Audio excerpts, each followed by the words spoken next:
জানি না কি পাপ করছিলাম, যে ছেলে গতকালকেও আমার চাক করছিল ওই ফকিরের সাথে আমার বিয়া করায় দিল। বিয়ে যেইভাবেই হোক রিবা, কিন্তু এখন তো আমি তোমার জামাই, তুমি আমার সাথে এমন ব্যবহার করতে পারো না। তুমি আমার জামাই, তোমার তো আমার চাকর হওয়ার যোগ্যতা নাই।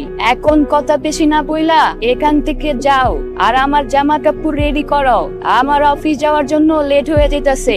সালমান একটি গরিব ছেলে ছিল, যার কাছে কোনো চাকরি ছিল না। রিবার আব্বু সালমানকে বাড়িঘর দেখাশোনা করার জন্য রেখেছিল, কিন্তু এই সালমানের রয়েছে আরো একটি রহস্য, যেটা ছিল কল্পনার বাইরে।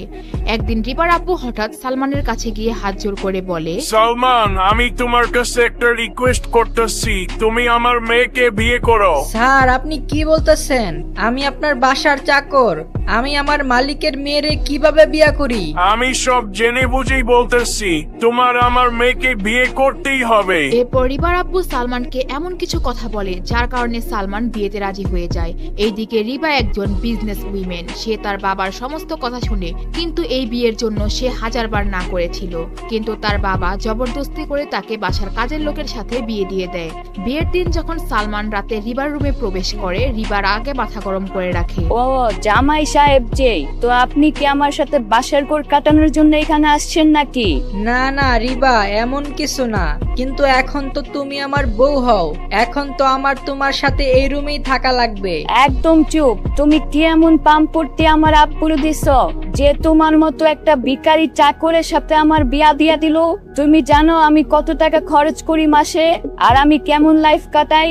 আর তুমি আমার বাসার সামান্য একটা চাকর, মাসে 10,000 টাকা স্যালারি পাও, এই টাকা দিয়ে তুমি আমারে খুশি রাখবা? তোমার এই রাগ আসলেই ঠিক, কিন্তু আমি চেষ্টা করব তোমারে খুশি রাখার জন্য। একদম চুপ, ফালতু কথা বলতে আসবা না। ওইখান থেকে একটা খেতা নিয়ে ফ্লোরে বিছানা করে শুয়ে পড়ো, আর আমার সামনে আসার কোথাও চিন্তা করবা না। এরপর রিবা খাটে শুয়ে পড়ে আর সালমান ফ্লোরে এক কোণায় বিছানা করে শুয়ে পড়ে। এইভাবে তাদের বিয়ের 1 বছর কেটে যায় এবং এর মধ্যে রিবার আব্বু মারা যায়। এই 1 বছর রিবা সালমানের সাথে একদম চাকরের মতো আচরণ করে। পাশাপাশি রিবার আম্মু সালমানের শাশুড়ি সালমানের সাথে আরো খারাপ আচরণ করে। একদিন যখন রিবাদের প্রতিবেশী তাদের বাসায় আসে, এই সালমান, এইদিকে আসো, ভাবিরা আসছে, ওদের জন্য খাবারের ব্যবস্থা করো। আর শুনো, আমার জুতাগুলো ভালো করে পরিষ্কার করে রাখো, আমি একটু পর বের হব। কিন্তু আম্মি জি, আপনি এনাদের সামনে এগুলা বলতেছেন? এখন তুই আমারে শিখাবি কখন কি বলা লাগবে? চুপচাপ খাবার নিয়ে আয়, আর আমার জুতাগুলা সময় মতো যেন পরিষ্কার থাকে। এরপর সালমান মাথা নিচু করে সেখান থেকে চলে যায়। এরপর সাথে থাকা রিবাদের একজন প্রতিবেশী রিবার আম্মুকে বলে, আরে ভাই, কঠিন ব্যাপার তো। এই ছেলে আপনার মেয়ের জামাই, আপনি ওরে দিয়ে চাকরের মতো কাজ করান কেন? জামাই?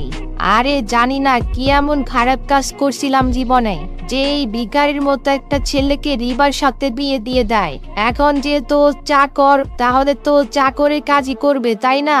ওর তো আর সেই অকত নাই যে অনেক অনেক টাকা ইনকাম করে আমার মেয়ের যোগ্য হইতে পারবো। কথা একবারে খারাপ বলেন নাই।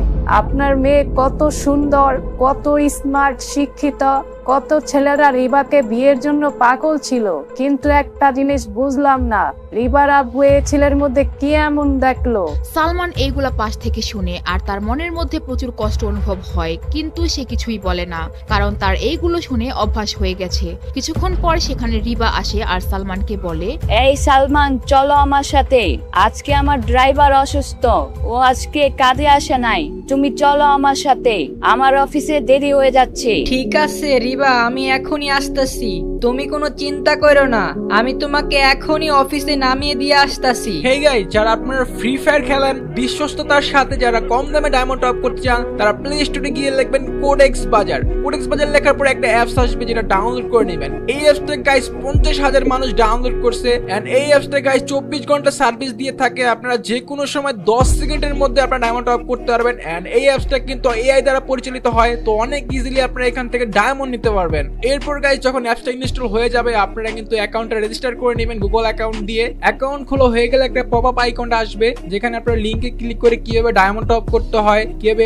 টাকা অ্যাড মানি করতে হয়, এগুলো ইজিলি দেখতে পারবেন। তারপর গাইস আপনারা এখানে দেখতে পাচ্ছেন উইকলি মাত্র 150 টাকায়, মান্থলি 750 টাকায়, তো অনেক কম দামে এখান থেকে আপনারা ডায়মন্ড টপ করতে পারবেন। আর লিংক কমেন্ট বক্সে দেওয়া থাকবে। এরপর সালমান রিবার পিছন পিছন যায় আর তাকে নিয়ে অফিসের সামনে নিয়ে আসে। যখন গাড়ি থেকে নেমে সালমান তাকে তার অফিস পর্যন্ত পৌঁছে দেওয়ার কথা বলে তখন রিবা বলে, এইটা আমার অফিস, এই অফিসে তোমার মতো চাকর বাকরদের এলাও না। আর এমনিতেও কেউ যদি তোমার দেখা আমার জামাই বাইবা কেউ মজা নেয়, এটা আমি কোনোভাবে সহ্য করতে পারুম না। কিন্তু রিবা, আমি পৌঁছে দিয়ে আসি। তোমার কাছে তো কতগুলা ফাইল, এগুলা একা নিতে কষ্ট হবে তোমার। তোমারে একবার বললে কান দিয়ে যায় না? আমি চাই না তোমার মতো ছেলেরে আমার অফিসে নিতে। তুমি আর একটা কথা বলবা না, এখান থেকে যাও এখন। আর এমনিতেও কালকে আমার বার্থডে পার্টি, আমি চাই না ওইটা খারাপ হোক। তুমি এখন চুপচাপ যাও আর আমার বাসায় গিয়ে সাফ সাফাইয়ের কাজ করো। কি, কালকে তোমার বার্থডে? আচ্ছা, তাইলে এইবার সময় হয়ে গেছে। দেখো আমি তোমার জন্য কি সারপ্রাইজ রেডি করি। এরপর রিবা সেখান থেকে চলে যায় আর সালমান একজনকে ফোন দেয়। সালমান রিবার জন্য কিসের সারপ্রাইজের কথা ভাবছে আর কাকেই বা ফোন দিচ্ছে তা জানতে চাইলে শেষ পর্যন্ত দেখতে থাকুন।